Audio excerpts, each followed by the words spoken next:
the calcium ions are directly released onto the sarcomeres. In the sarcomeres, calcium binds to the troponin in the thin filaments. This causes the troponin and the tropomyosin to move off of the actin active sites. Then the globular head of myosin binds to the active site of actin and forms a cross bridge. The myosin heads then change position when they bind to actin, and this change in position is called the power stroke. The power stroke pulls the thin filament towards the M line in the center of the sarcomere. The thin filaments slide over the thick filaments. This is actually called the sliding filament theory of how muscles contract, but it is quite well accepted. It's not really like a theory. Oh, it's a theory. No. Okay. The Z lines move closer together and the sarcomere shortens. The power stroke is the ultimate cause of the contraction of the sarcomere, the myofibril, the muscle fiber, and the whole muscle. Each globular head on myosin needs an ATP to provide the energy needed for the power stroke, and power strokes will continue as long as there is enough ATP to bind to myosin and there is enough calcium ions to keep troponin and tropomyosin off of the actin active sites. So this is a summary slide that shows the steps of a muscle contraction. And then this is a continuation of the prior slide that shows how a muscle contraction stops. It stops when neurons stop sending electrical impulses down their axons for the muscle to contract. Then the axon will not release acetylcholine into the synaptic cleft. And when that happens, the sarcoplasmic reticulum will recapture calcium. The active sites will be on the thin filament will be covered, and the contraction will end. Relaxation will occur with a passive return to resting length. A motor neuron sends motor commands to several muscle fibers that are scattered throughout a muscle. So a motor unit is the motor neuron and its associated muscle fibers. I will repeat, a motor unit is the motor neuron and its associated muscle fibers or cells. This business of a motor unit seems to be hard for people to memorize. That's why I'm saying it over and over again. It is the motor neuron and its associated muscle fibers, okay? All of the muscle fibers in a motor unit contract simultaneously. Large motor units include a motor neuron and many muscle fibers, and small motor units include a motor neuron and a few muscle fibers. The strength of a muscle contraction depends on the number of motor units that are involved in the contraction. The smaller the size of a motor unit, the finer the control of the movement can be. A motor neuron associated with muscles that perform fine movements controls only a few fibers. A motor neuron in an eye muscle may control only 2 to 3 muscle fibers, only 2 to 3 cells, okay? The larger the size of a motor unit, the less precise the control of a movement will be. A motor neuron associated with muscles that perform gross or large movements may control thousands of muscle fibers. A motor neuron in the leg may control thousands of muscle fibers. To delay the onset of fatigue during periods of sustained contraction, motor units are activated on a rotating basis. Some motor units contract while others relax and recover. Peak tension occurs in a muscle when all of the motor units are contracting at their maximum rate of stimulation. However, these powerful contractions cannot last forever or for that long. Depends, of course, on how athletic the person is, how well trained they are. But the muscle fibers soon use up their energy reserves. The strength of a muscle contraction is influenced by multiple factors in addition to the number of the motor units involved. The size of the muscle fiber is important. The frequency of the nervous stimulation and the initial stretch of the muscle fiber are also important. Motor tone is a constant slight tension found in muscles. Motor units are randomly stimulated by the brain. This is not under voluntary control. Some motor units are told to contract while others relax, and the contractions tense the muscle slightly. They do not cause large movements. A person could be sleeping, and here's a little picture of a person that's sleeping, and yet nonetheless their body is maintaining muscle tone, okay? You are able to make some voluntary movements when you sleep, but not much is going on. On the other hand, when a person is awake and walking about, they still have muscle tone, but now they're making a lot of voluntary movements. So, and tone helps us to maintain our posture. Resting muscle tone stabilizes the position of bones and joints. In muscles involved with balance and posture, enough motor units are stimulated to produce the tension needed to maintain the body position. The body normally fine-tunes the amount of tone, so it is neither too high or too low. Abnormal tone is associated with neurological and muscular disorders. And here we have shown an infant with hypotonia, an infant with normal tone, and an infant with hypertonia, or too much tone. Muscle spindles are specialized muscle cells associated with sensory nerves. They monitor the tone in muscle. If the passive stretching and length of a muscle increase too much, the muscle will be stimulated to contract, and this will correct the overstretching. This is called the muscle stretch reflex. Between the myofibrils are glycogen granules, a stored form of glucose that are used for energy. Each muscle cell contains hundreds of mitochondria, organelles that produce ATP for the cell. Myosatellite cells, muscle stem cells, are found in the connective tissue surrounding muscle fibers. They divide, differentiate, and fuse with muscle fibers to repair injuries. In addition to myosatellite cells, axons of nerves and capillaries are found in connective tissue. Muscle contraction requires tremendous amounts of energy. Therefore, the blood supply with oxygen and nutrients has to be extensive. And there are arteries and muscles that branch into many capillaries that surround each muscle fiber. The capillaries are actually coiled rather than straight so that they can change with changes in the length of the muscle fibers during contraction and relaxation. Isn't that interesting? No, maybe not, but it kind of is. Okay. The connective tissue support of muscles is very extensive. The endomysium, a network of reticular fibers, surrounds each muscle fiber, each cell. Muscle fibers, the cells, form bundles called fascicles. The perimysium, which contains collagen and elastin fibers, surrounds the fascicles. The epimysium, which is composed of dense, irregular connective tissue, surrounds the entire skeletal muscle. The collagen fibers of the endomysium, perimysium, and epimysium come together at the end of muscles to form a single tendon.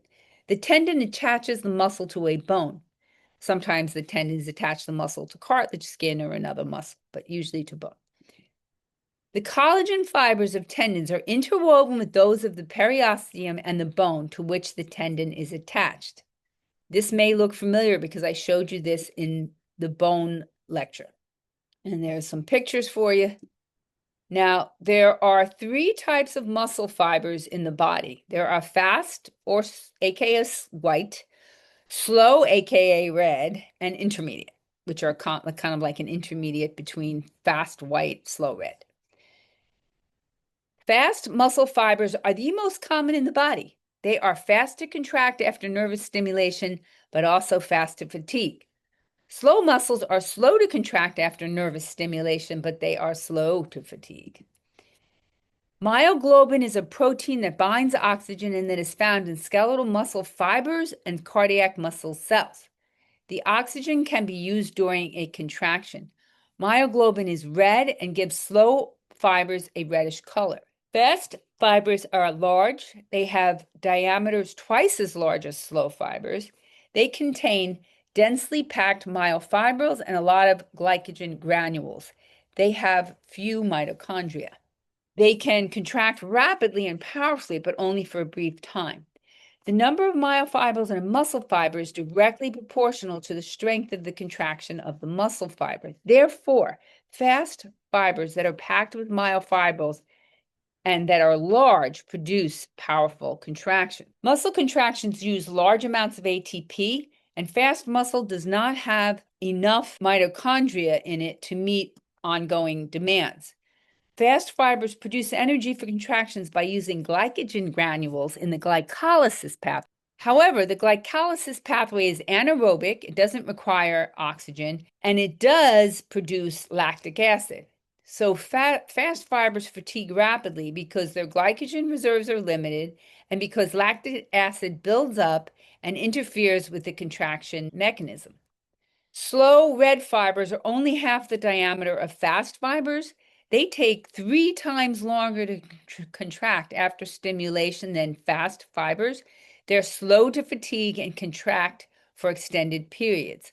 Muscles in the back that keep us standing upright and in our calves that keep us standing by preventing us from falling forward can contract for extended periods of time. They must contract almost continually. Slow fibers have more mitochondria than fast fibers. They have more capillaries that bring more oxygen and nutrients. And the myoglobin in slow muscle fibers binds oxygen in their cells. Slow muscle fibers are specialized to contract for a long time, long after a fast fiber fatigues. The mitochondria in slow fibers make ATP by a pathway that's aerobic or uses oxygen, and the oxygen for the pathway is brought to the fiber by the many capillaries around it. The pathway can break down carbohydrates, lipids, and proteins to produce ATP in the mitochondria. Most skeletal muscles actually contain a mixture of fast and slow fibers. The percentage of fast and slow fibers varies depending on the muscle you're looking at. However, all of the fibers within one motor unit are all fast or all slow. The muscles of the eye and the hand usually require swift and brief contractions. The muscles of the hand and the eye contain only fast fibers. The muscles of the back and the calves require prolonged contractions to maintain upright posture, and these muscles have mostly slow fibers. Different people have different genes that determine the percentage of fast and slow fibers that they have in each of their muscles. A person with more fast fiber in particular muscles will be able to perform intense activity for brief periods better. So, for example, they'll be better at sprinting and weightlifting. A person with more slow fibers in particular muscles, like in their legs, will be able to perform repeated contractions requiring aerobic metabolism. They will be better at running a marathon. The types and characteristics of fibers and muscles can change in response to training. Intermediate fibers can convert to slow or fast fibers. For example, training for endurance events such as running a marathon triggers fast fibers to gradually convert to intermediate fibers. Wow.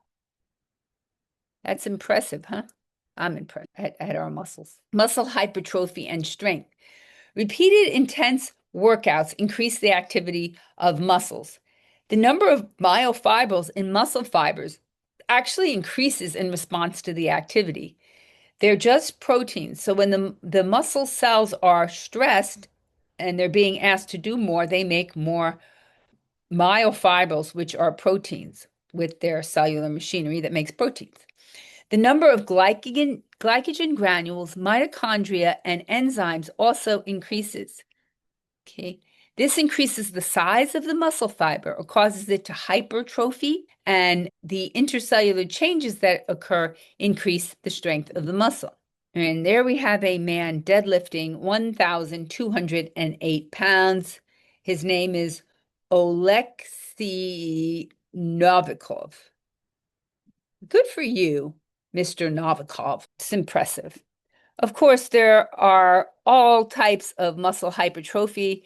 Over here, we have Arnie with all of his amazing muscle hypertrophy, but the muscles of a dancer are shown here. And if you look at her legs, her calves, her thighs, her hamstrings, all of them are showing muscle hypertrophy. The guy who's holding her, he probably has muscle hypertrophy all through his arms and his back and his stomach and his torso to help him to lift this woman into crazy positions. Atrophy is a decrease in myofibrils and muscle size and strength. It occurs when muscle fibers are not used for a period of time. So even a temporary decrease in muscle use leads to muscle atrophy. If an arm's in a cast to heal a bone, it loses size and strength. The amount of time it takes for your muscles to atrophy depends on your age, your fitness level, and the cause of the atrophy. When a skeletal muscle is not regularly stimulated by a motor neuron, it also atrophies and dies. And therefore, people who have neurological diseases or spinal cord injuries develop muscle atrophy in the affected areas. This is Stephen Hawking, a famous physicist who was paralyzed due to a neurological disease most of his life. And there he is experiencing zero gravity in a special machine that they took him to. Note how atrophied his muscles are. This isn't a leak, it doesn't actually play. BT dubs. Okay, muscles atrophy due to age. And here we have, um, the depressing news that starting at 40, muscles slowly atrophy. The numbers of myofibrils, the amount of glycogen and myoglobin decrease, and muscles start to fatigue more quickly. Fibrous connective tissue forms in the endomysium and perimysium, and the muscles become less flexible. The number of myosatellite cells decreases, and an injury to a muscle fiber is now replaced with scar tissue rather than with new cells. So all of that stinks.